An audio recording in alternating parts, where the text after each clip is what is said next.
আসসালামু আলাইকুম। নতুন একটি ভিডিওতে আবারও স্বাগত। আজ আমরা ব্রাজিল বনাম হাইতির হাই ভোল্টেজ ম্যাচটি নিয়ে আলোচনা করব। যেখানে কে বেশি ফেভারিট, কার জেতার সম্ভাবনা বেশি, অতীত পরিসংখ্যানই বা কী? তো শুরু করা যাক। ফুটবল বিশ্বে এখন আলোচনার তুঙ্গে ব্রাজিল। মরক্কোর বিপক্ষে হাই ভোল্টেজ লড়াই শেষ করার পরে এবার সেকেলাওদের প্রতিপক্ষ হাইতি। এই ম্যাচটিকে ঘিরে দর্শকদের মাঝে বাড়তি উন্মাদনা কাজ করছে।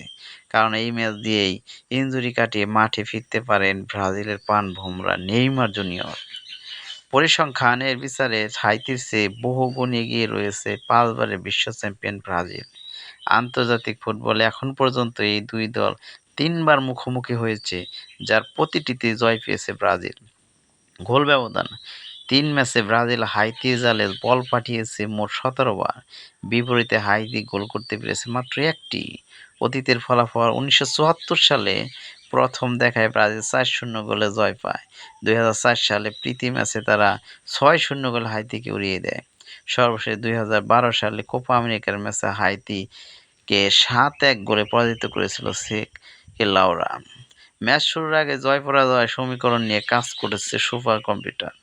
তাদের গণনা অনুযায়ী এই ম্যাচে ব্রাজিলের জয়ের সম্ভাবনা ৯১%, ম্যাচটি ড্র হওয়ার সম্ভাবনা ৭% আর হাইতির জয়ের সম্ভাবনা ২%।